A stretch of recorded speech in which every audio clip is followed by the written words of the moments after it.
NDC has made some strides since its inception, but the time has come to talk less about the pipes and more about the content that flows through those pipes.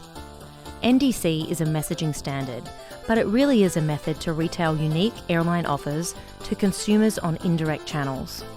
Join us now for a panel discussion about how our industry can unlock NDC's full potential. Well, thank you everyone for joining. My name is Corey, and I have the privilege of moderating this panel of illustrious industry participants to talk about what it's going to take to get NDC to scale. And I couldn't imagine a better panel to do this with. We've got joining me here, we have Jim Davidson, Chief Product Officer of Excelia, formerly known in the industry as the godfather of NDC. We've got Graham Wareham, Director of Business Development for NDC at ATPCO. He was formerly a noted NDC innovator while at Air Canada. We've got Mark Ridley, Head of the NDC X program at Amadeus. And Amadeus really has been at the forefront of NDC amongst its GDS and PSS peers. So we're happy to have Mark here today.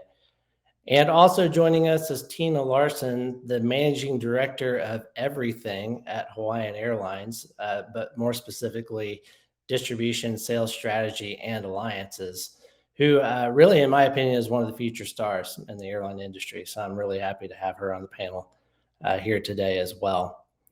But kicking off this topic of how we're going to get to NDC at scale, I thought I might have a little grandpa moment here.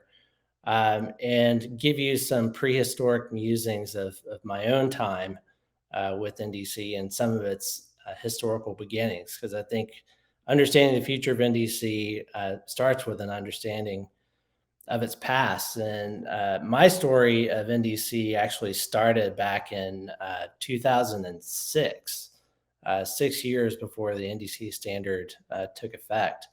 I was with American Airlines at the time in the distribution strategy team, and we had just gotten done with our latest round of full content agreements with the GDSs, and we were just scratching our heads trying to figure out what we were going to do next. And at that point, the big problem was cost, and we needed an alternative for getting our content out into travel agencies' hands that wasn't the GDS. And so when NDC first began at that time, it began as an idea for just a pipe. It was just a pipe to convey information, to make bookings and save costs.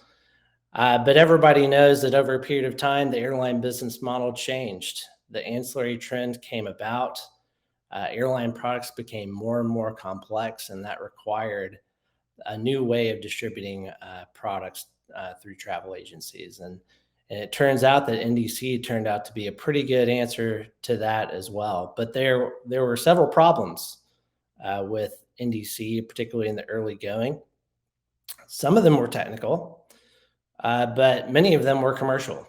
And so on the commercial side of things, we had restrictions in the marketplace imposed largely by GDSs on all of the various parties that touched the GDSs. We had full content commitments that airlines were making to GDSs, which meant that airlines couldn't hold out their lowest fares for their least expensive channels like NDC. We had financial incentives in the marketplace. GDSs paying agencies financial incentives to remain loyal to the GDS platform. And if agencies fail to reach their booking volume commitments, being faced with shortfall penalties. And then we had GDSs using their relationships with authorized developers that wanted to come in and aggregate GDS and non-GDS content together. And there were some famous examples of aggregators that ultimately couldn't make it to the marketplace because they were effectively kicked out. But like I said, it wasn't all commercial issues in the beginning. It was also technical issues. When NDC first came about, airlines struggled to get their NDC connections up to snuff so that it did all of the basic things the right way. And then beyond that, even the airlines that had the best NDC APIs didn't necessarily have connections with any kind of platform at travel agencies to be able to aggregate that content and manage that content. And then, depending upon the travel agency, adopting NDC was a big issue. If you were a travel agency that had a call center where everybody used green screen, then adopting NDC was not just a technical issue; it was a personnel issue as well. So that's kind of the history of where NDC came from and what some of the challenges were in the very beginning. But of course, we're here to talk about what's going on today and what we see going on in the future. But I will just say where we stand today in the market is not at wide adoption of NDC. T2RL's own statistics showed that in 2019, about 5% of indirect channel bookings globally were done through some form of direct connect. That bumped up to a little bit over 10% in 2020 amidst the pandemic. We can all have our guess as to whether that's going to stick around or not, but head in the right direction, but certainly pretty low. But we've seen this before. E-tickets took a while to be adopted as well. It took e-tickets over 10 years before it moved above 20% adoption. So with those prehistoric musings now behind us, we'll turn the attention to the panel. And I want to start with Jim Davidson here, the godfather of NDC himself. Jim, in your younger days, you railed against commercial barriers to NDC adoption while being depicted as an animated bobblehead in videos that would have made Pixar proud. Remember that? And I got one too. My question for you, Jim, is have we moved past the era of the bobblehead? And to what extent have the commercial barriers eroded and the technical barriers become the greater issue? Thanks, everybody, for allowing me to join this panel as I guess the patriarch, the old guy. It was NDC that made me old, so I'm really not that old. But yeah, I think as you said in your opening, I think there's still commercials out there, but they're actually quite different commercials. When you look at NDC, what's happening in the marketplace, you see the commercials are now kind of expanded. You see commercials between airline and actual travel agencies. You see new set of commercials between airlines and aggregators, and even commercials that are different between airlines and GDS, all revolving around NDC. So, look, there's still some rumors out there that there's some barrier commercials that are going to get broke down, but I don't think those are going to kind of stop the adoption over time, because it's really shifted, as you said, from an alternative to making bookings to really this is where content will flow down these new pipes. So the game has shifted from commercial to content and scale. So yeah, no more bobbleheads. As much as I enjoyed those, it's really about scale now, and I think that's really. I know we're going to get into this, but the challenges technically will come out as we get scale. With any new technology, whether it was e-tickets back then, you really need to have scale to really determine if you've got some technology challenges there. I think there's a lot of people that have done pretty well with their extended, and I'll say experiments, but not in a negative way.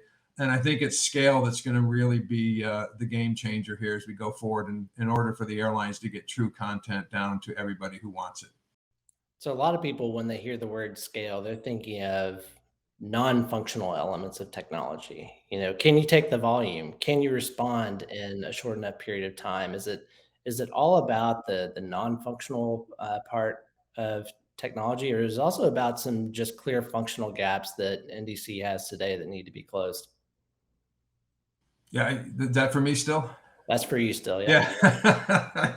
Thought maybe Graham wanted to take that. So yeah, look, I think it's both. There's certainly functional gaps. Again, with any new technology, as airlines start to consume this and they start to offer this this kind of new content delivery, it does have the aspect of can you run a pricing engine at the levels you need to manage your own search now? Can you run your merchandising engine at the levels where you want to do dynamic bundling or dynamic pricing.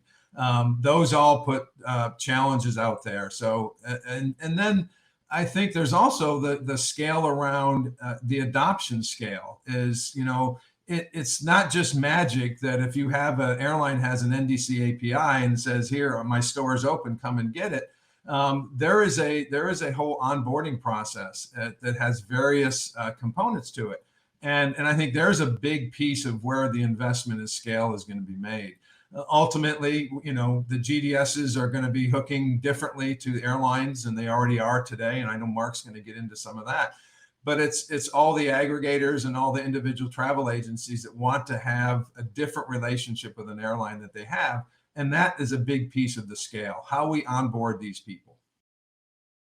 Great. Thanks, Jim. Mark Ridley of Amadeus, how about you get in here? Any reaction to what you're hearing from Jim?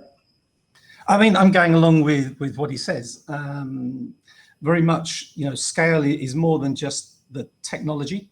Of course, that's going to be very important, and big systems like ours are obviously going to support a lot of that. But also, we're talking about let's say the breadth of the market. How do we get it out? How do we get NDC into the hands of many, many travel agents? The travel agencies are now starting to understand what NDC is, and that's a quite a big battle. That's probably a whole other conversation. But what we're trying to do is we're trying to roll out across our entire network throughout this year. So we're already at about something close to 3,000 travel agencies who can now have access to NDC content. Obviously, like everybody else, we're trying to get more and more airline content onto the platform so we can build up the scale on both sides. And it's the network effect that we all need. We need the virtuous circle so that we can all get things going. So, Amadeus is clearly really active, really impressive to hear that you're going to be cutting across the whole network this year with an NDC rollout. What were perhaps Amadeus feels like it's getting pretty close to NDC at scale. What would you say were the 2 or 3 things that were really standing in the way of getting there? I think okay, so I talk to airlines, I talk to travel sellers. So what we're hearing from a lot of travel sellers is, why do I need NDC now? Okay, the what's in it for me? And the real answer is going to be, once we start getting differentiated content from the airlines, things that they can do differently through NDC, which maybe not impossible under EDIFACT, but was very difficult under EDIFACT. Okay, so all of those lovely things like additional price points, dynamic pricing, bundles, all that great stuff, which we know is there and are coming. The agencies need access to that, and our story is, airlines like to go direct, but if you want to be in the game and be able to sell, you need access to exactly that same content. Now, most airlines now are starting to see that indirect distribution is still a very important channel for them. So they're starting to think about, okay, it's not just about direct now. We want to put the same offers across everywhere. Some are keeping them to their own channel, but more and more becoming open. I think as we see that breadth of content, and hopefully Tina will mention that, because I think airlines pushing something different, not just the stick of the surcharge, but the carrot of the good stuff that's to come. And if you want to differentiate yourself as an airline, that's the way you're going to do it. It's how can you bring something new to the market that actually the traveler is going to be impressed by and want to buy. Yeah, it's a great point. Talking about the value proposition brought forth by airlines, it's I could see how it may have been difficult for agencies over a period of time, because airlines don't coordinate their strategies and don't coordinate their product offering or the timeline of their NDC implementation, and so it was probably very difficult for agencies to kind of get a sense of when will the overall airline product offering be at critical mass in order for me to jump. Can I just say one thing before I'm sure you hand over to someone else? Is still a lot of airlines are very early on in their own strategy of knowing what they want to do and what type of content they want to put in which channel. And I think we need some maturity there of different types of offer into the market, and the chance for the airlines to really start competing against each other on content, not just about price. Great. Thanks, Mark. Turning my attention to Graham Wareham of ATPCO, I want to start, Graham, just with the basic question of whether you agree or disagree with anything that you're hearing so far. I agree with most of it for sure. The only thing probably that struck me at the beginning was, when are carriers going to start to differentiate their content? I think, like Corey, back in the American days, you've been differentiating your content for a very long time, and the difference between one airline and another is already there. It's about visualization. So the consumer can't necessarily understand the differences, and why would there be a premium, right? So a lot of it's around visualization and how the product is interpreted by the consumer and the travel agency in the marketplace, and how can that be improved through NDC. So I think I agree with almost everything that's said except for that. So you're highlighting visualization as another barrier to NDC adoption. If the world were up to you, just Graham Wareham, what would you do to solve the visualization barrier? Well, I mean, it's not just up to me, unfortunately, but so I do represent ATPCO here. So I think it's around making it simpler to consume the products, right? Simpler to get onto what it is each of the constituents in the channel want to do, right? The travel agency wants to serve their customer the best they can and give them the best products that match what they want. If the travel agency can't determine that, they have a very hard time satisfying the customer. The airline wants to sell the best product they can to the customer. If they're not being represented correctly or shown correctly, visualized correctly, they can't do that either. So it's all about everyone wanting to do the right thing towards the customer, and at the same time optimize revenue, satisfaction, all of those things. And having an infrastructure and standards and easily consumable data is the way we scale. Okay. So one of the things that ATPCO has done or attempted in the past is around next generation storefront. And the next generation storefront effort has been around quite a while. Can you tell me a little bit about ATPCO, what ATPCO has learned, good or bad, from that process? Yeah, sure. I think what we've learned, the first iterations of NGS were around an algorithm and trying to standardize comparison, right? Shelves, drawers, that kind of stuff.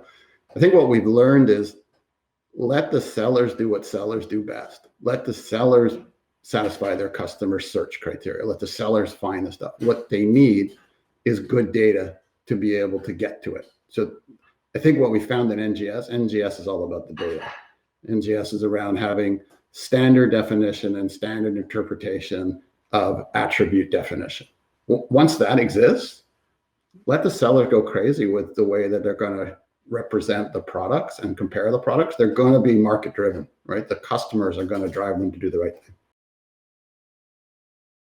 And the thought is as those displays improve, then that's kind of a natural shot in the arm for NDC adoption as well, since NDC delivers a lot of that. I think so. I think NGS, from our view, NGS goes hand in hand with NDC, right? It's the visualization component of NDC. So now I have the pipe, I can produce the product, I can distribute the product. Let's make sure the customer can interpret the product, and that's what NGS is around. Okay, so still on the topic of standardization, I know we weren't able to get somebody from IATA to join us today, but you were involved in the IATA NDC standard from the very beginning, Graham, and you were chairman of the passenger distribution management group at one point? I think only because you stepped back and I forgot. Yeah. Appropriately delegated. I couldn't imagine a better person for the job. But IATA clearly has elevated the NDC standard to what it is, has done a lot of work around standardization, has various levels of certification, including NDC at scale. Can you give me kind of your readout of of how standardization has gone in the industry so far, and any room for improvement that you see? Well, I think, you know, it's always easy to Monday morning quarterback and look back and say what we didn't do right.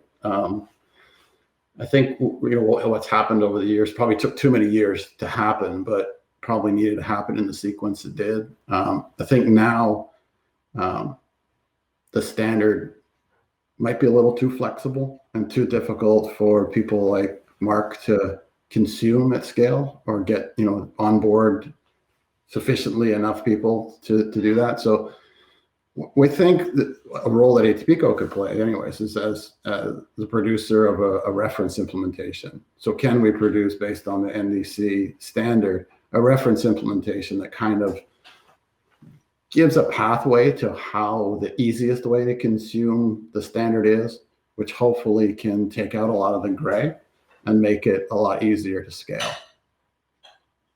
So that's something we want to do with, you know, we started some conversations around this. We started with all of the GDSs as well as the airline, and trying to do what Atipico does. We gain consensus, right? So we'll stand up work groups and design teams and get consensus and try to build out a reference implementation that everyone can point to, which wouldn't replace the standard. It would work in concert with the standard. Okay, that makes sense. I want to turn the page here and talk to Tina Larson.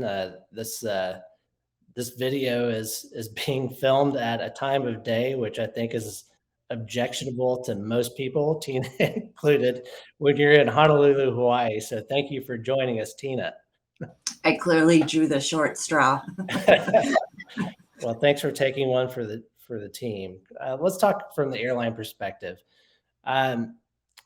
Early NDC adoption many years ago relied, at least upon in part, upon airlines that had massive scale and really muscular strategies. Has the door opened for mid-sized carriers like Hawaiian to have success with NDC too? Yeah, I mean, for Hawaiian, the door, I think, has definitely swung open. I think the large carriers who were the early adopters really did a nice job in paving the way to make it easier for mid-sized carriers to enter the space now. You know, when I think about our experience at Hawaiian, we sat back for a while and watched and learned what was going on. I think Jim can attest to how many conferences I followed him around trying to pick his brain to learn more about NDC. And, you know, we struggled for a while to understand, how did NDC fit at Hawaiian? At first we thought it was corporate, and then it wasn't corporate. And there was numerous flavors of NDC. So it was really difficult to understand what that meant for us. But I think once the business or the industry started talking more consistently about the retailing capabilities and how NDC can help facilitate to become better retailing, that really spoke to us. And then we understood. And then that combined with working closely with our revenue management team on what are new offers and what can we offer to the industry and utilize NDC to get it in all channels, really helped us build a more compelling business plan to get this, you know, approved. I think we also initially thought NDC was too big of a technical project that we couldn't do internally because of the resources. So really understanding the technology partners that were out there and who we felt best fit Hawaiian. And so, you know, our partnership with Acelia has been instrumental in getting NDC off the ground. And so now, as we are having conversations with several partners in the vertical, I think about the conversations we're having today versus several years ago, where I think the door was shut in our face. There was just a hard no. But now, you know, we're seeing a lot more openness. We're having conversations with the GDSs. They understand what we're trying to achieve. I think NDC isn't new anymore. And a lot of the travel agencies that were not all that interested have now come to us saying that they'd like to be our launch partner. So I think, you know, a lot of the work that the leaderboard has done has been really helpful because it's made a lot easier for us now to enter into this space. Very good. Do you think COVID has had a positive, a negative, or a neutral effect on your distribution strategy options? Well, I think it provides another option for us. So it's positive. It gives, agencies options in how they want to connect to us. And so I just think it broadens it. And I think before we've been stuck in legacy agreements and we really had no path forward. But I think NDC now gives us that path so that we can enter into, I think, better agreements that better fits our business model. So as a mid-sized carrier, what advice would you have to another mid-sized carrier in a different part of the world that is similarly situated to Hawaiian? What do you think are the key components of a successful NDC strategy for a mid-sized carrier? Well, I think it applies to any carriers to develop a very clear and comprehensive overall distribution strategy so that you clearly understand where NDC fits and know what exactly you're trying to achieve. I would say don't focus on what everyone else is doing. I think we did that at Hawaiian for a few years. We watched what United was doing, what American was doing, and then we tried to copy that.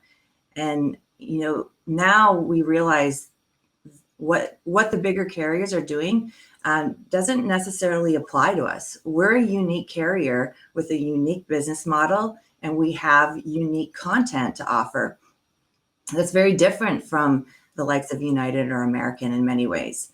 And so once we stopped comparing ourselves and we started focusing on what makes us unique and what's the value proposition that we bring to the table, that's where our strategy really came alive. So yeah, I would say don't compare yourself. And then as far as an implementation, build solid relationships across your company. And don't go at this alone. I think sometimes the distribution team may try to tackle this on their own, and then they build something that nobody else in the company understands. And so I would say develop strong partnerships with revenue management, with your IT, with finance. We've done that, and our implementation has been going really well, and it's all a result of that teamwork. That's great and really exciting to hear your perspective on this. I want to open it up for a question for anyone, and that is, if you could change one thing about any other stakeholder in the value chain in order to drive faster or deeper NDC adoption, what would it be?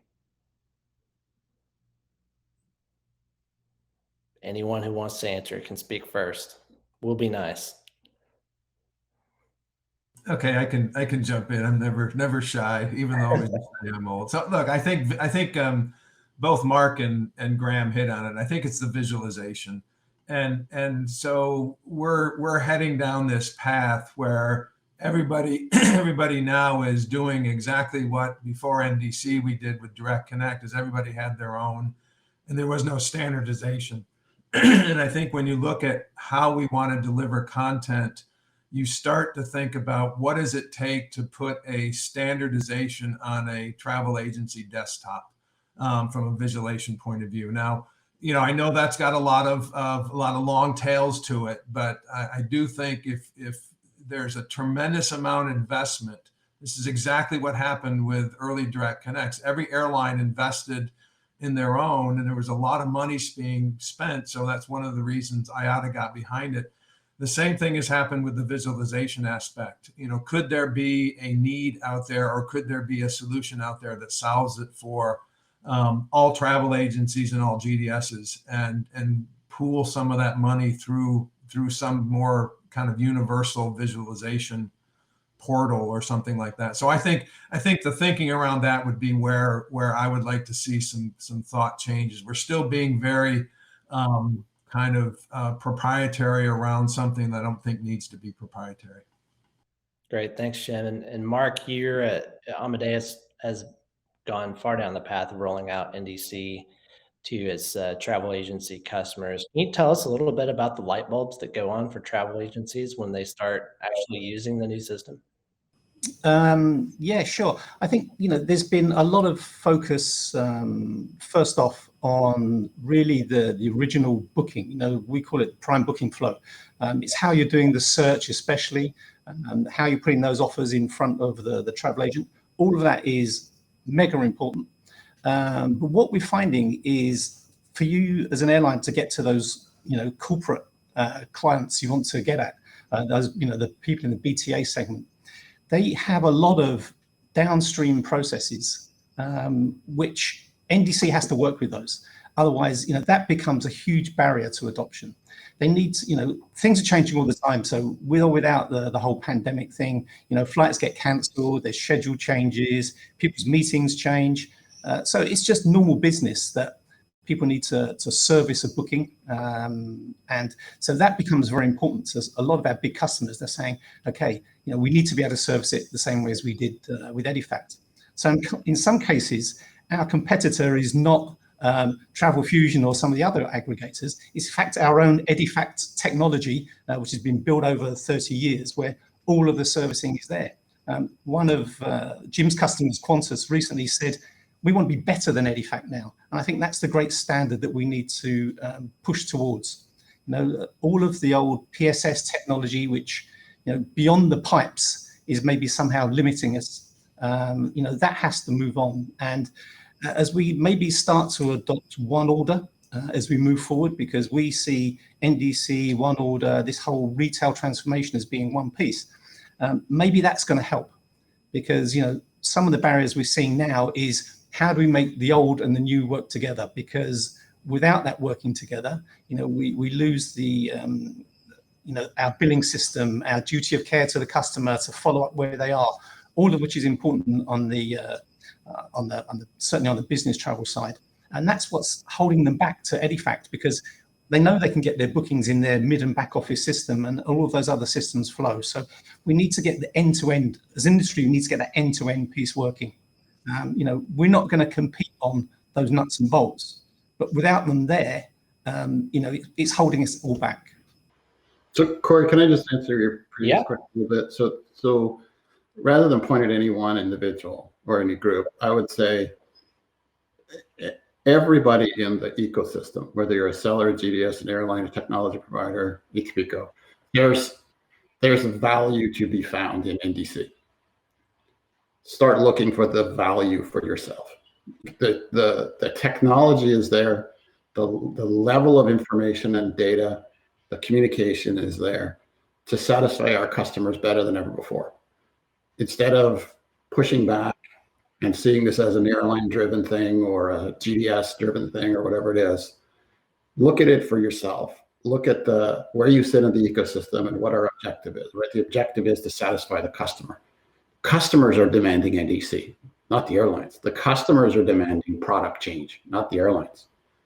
We need to look at ourselves and get in the game, become a part of this, because the solution's there now. All we need to do is scale it. Yeah, it's a good point. And, Mark made a similar point, which is that, this isn't just technology for technology's sake. NDC isn't good or bad in and of itself. NDC is a response to a need, a business need and a customer need to deliver new service and new benefits. And it just so happens that when you focus on the outcomes that you want, you'll find the best technology to do that with in the long term will be NDC. But we do need it for sure from an end-to-end perspective. I want to turn our attention to the final question for the panel today. I'll give each of you a chance to answer this one. And that is, what's your picture of NDC's success? What will we know, or how will we know when NDC has reached scale? And I'll start with Mark on this one. I think we'll know when it's reached scale is when we see, obviously, the majority of our travel sellers making the majority of their bookings through an NDC channel. Okay, and when they're coming to ask us, when they're coming to say, why haven't you got this airline yet? Why haven't you got that airline yet?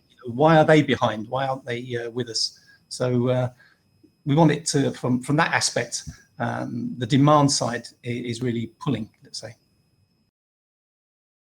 Tina, how about you? What would your picture of NDC at scale look like? I think when we stop relying on 40-year-old technology to distribute our products in a modern retailing world. That sounds like a really tall request of an industry that's still using e-tickets that have 4 coupons and nobody So, really knows why. Do you have a date for that, Tina? Not yet. I'm still working on our implementation. Graham, how about you? What's your picture of what it will look like when NDC is at scale? I think we stop calling it NDC, and it's just airline distribution. It's just how you get product, and it's a tool, right? It's not the end game. It's a tool, and there'll be a number of tools, and it should just be looked at as that. It's not the the revolution that it should be. It should just be something embraced as technology advances. We embrace this and we satisfy our customers better. So when we stop saying NDC and we just start calling it airline distribution again. There was a time during the adoption of e-tickets, and I know I keep bringing this up and it probably dates me, but there was a time where e-tickets were called e-tickets, right? And now when you buy a ticket, it's called a ticket. Nobody says e-ticket anymore. And if you look back at the history of e-ticket adoption and where it really took off, it was when IATA issued a mandate for e-tickets. And that's where it really ramped up. But Graham, do we need an NDC mandate? That's a really interesting one. I don't know. I don't know, because I think again, it's just a bit of technology, and I think what we need is maybe a mandate on customer-centric design, and not forgetting what the purpose is here, right? It shouldn't be counting the amount of tickets. I did the e-ticket project Air Canada too, and that left scars on me too, like it probably did you. But NDC we're 10 years in now. We're 10 years in. And what did you say it was? 10%? We need to start looking at this as a technology that we can embrace and solve some of the problems that are facing us as an industry. Okay. Jim, I took us off topic there for a second, but I want to get back to the question, how will we know when NDC has reached scale from your perspective? Yeah, well, I agree with what everybody's saying. I think for me personally, it's when I stop getting invited to talk about NDC on panels like this, because it won't be interesting. And I think that's really when it'll be like what everybody talked about. It's just synonymous with distribution. It's how we distribute our product in the industry. That's great. And I know that I said the last question was the last question, but I thought up another question before we wrap up. We have such a great panel here to talk about this topic, so I'm hesitant to waste it. And that question is predictions for the next 5 years of NDC. What do you think is going to be the biggest driver of getting us to scale? And why do you think that? Let's go with Tina first on this one. Well, I think, content, as carriers start putting unique, differentiated content into the NDC channel, that will drive adoption with many of the agencies. And I also think it will be the wake-up call for many carriers who have sat back to get moving on their own strategy, so that we're all playing on the same playing field going forward. And Tina, just to follow up on content, for some carriers, content means adding new content that's specific to NDC. For other carriers, it means removing content from the GDS or adding a surcharge or something like that, which can feel a little bit scary. How do you think about the balance between value-added content and taking content away in terms of formulating forward strategies? Well, I think you have to consider it all. I think you need to understand what's your revenue risk in determining your path forward. But I think that, if you can have a little bit of everything in your strategy. May not want to use too big of a stick or too big of a carrot, but just I bet that it comes back down to your travel agency profile and the risk that you're willing to take. Okay, thank you for that. Graham Wareham, predictions for the next 5 years. What's going to be driving the most NDC growth, and why do you think it will be the main driver?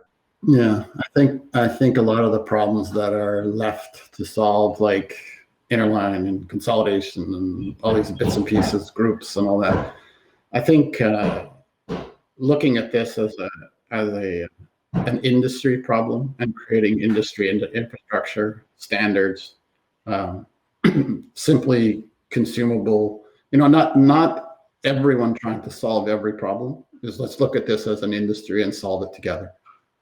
That'll make the biggest difference. And I think the counting to 20 or 25% or 30% won't be relevant if we start really trying to solve the problems that are faced us as an industry. So if you think about the 80-20 rule, 80% of the tickets fall on the simpler side, and some of what you just listed out there with interline and some of the harder scenarios are in the 20%. And so do you think not having a really clear solution for the 20% is causing anyone to hold back from solving the 80% now? Depends on where you sit in the ecosystem, right? It's like an agent. Excuse me. An agent doesn't necessarily start a transaction knowing where they're going to end up. So if you've broken their process, if you need them to hunt and peck and look and try to find content all over the place, you probably are going to face resistance of adoption. It's not so much that it's the 20%, it's that it breaks process. And we have the same thing for the carrier, right? Is now you process product one way in the legacy channel and you process product another way in NDC. There needs to be one way for them to look at that, one way for them to rationalize it from revenue optimization, right? From comparability, channel performance. There needs to be one process for an airline. There needs to be one process for an agency to do what they do best. And these gaps cause grief and resistance and hurdles. Agreed. Jim Davidson, what do you think is going to be driving the most growth of NDC transactions over the next 5 years? And why do you think that? Two things. One is I'll agree with Tina, true content differentiation. That helps the airline, helps the consumers, helps travel agencies, helps everybody. And the second is GDS, what I call pass-through adoption. Until we get that at scale, and people like Mark and his company are working really, really hard on it. It's not an easy lift, but there's going to be a breakthrough this year, and that will really skyrocket over the next 5 years. That's great, and a perfect tee up for Mark. I couldn't imagine a better segue for Mark. Yeah, thanks, Jim. Yeah, you're welcome. Mark. You owe me. Yeah, okay. Mark, I'll buy you beer when we meet. So yeah. I think what's going to happen over the next 5 years, we've been talking about it, and it's going to be a retail transformation. And we're going to see airlines starting through NDC and the other channels. Hopefully, we won't call it NDC anymore. And we're already starting to think about what kind of new selling techniques could we bring to the travel sellers? How can the airlines compete better? How can they show their products better? They want better conversion. They want to, as much as possible, increase their yield. Everybody wants that, right? And I think because of these new technologies which are coming, ways of better showing the data, better explaining to the customer what it is they can buy. Hopefully the whole transformation around personalization, all of this is going to come together. It's going to take a little while till we chip away at that last 20%. But I think we're now on the move. And as an industry, we're getting very close to that tipping point. And I think if we start to do things at the seller's side, where we can be different from some of the other aggregators, the way we want to sell things, help the airlines get their product out in front. Travel sellers then are going to want to come to us and they want to start using NDC. I see it as all positive over the next 5 years. So, Mark, the question that comes to my mind is Amadeus is clearly out in front when it comes to rolling out NDC across its platform. What is it that makes Amadeus different? I'm not looking for a commercial here about Amadeus, but But what is it about Amadeus' strategy? What is it about how you're built or where you're going that caused you to get to the place that you're at? I think we kind of decided, let's say, to really fully embrace NDC a few years back. And we built the program, which I'm kind of head of now, which is looking at both the IT side and the travel seller side. So it gives us the view of both, and it's helping us maybe to push in a single direction. Our top management are firm believers in NDC. So they're allowing us to make the right investments to move forward. And, you know, I've just been in a meeting today where we're talking about what we're doing going forward. So again, we're in a fortunate position. It's been difficult for everybody the last few years, but we're still great believers in NDC as the way forward for a whole industry, actually. Well, that's great. I want to thank all of my panelists here for joining me today for this discussion. Just an amazing group of people, an airline with a thought leader in the distribution strategy space, a member of ATPCO who's been involved from the beginning and continues to drive things forward. The same can be said of Jim Davidson at Farelogix and also Mark at Amadeus, taking the ball and running with it.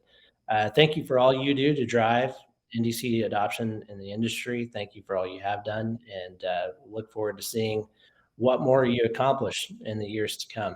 Thanks everybody for joining today. Thank you very much. Thanks.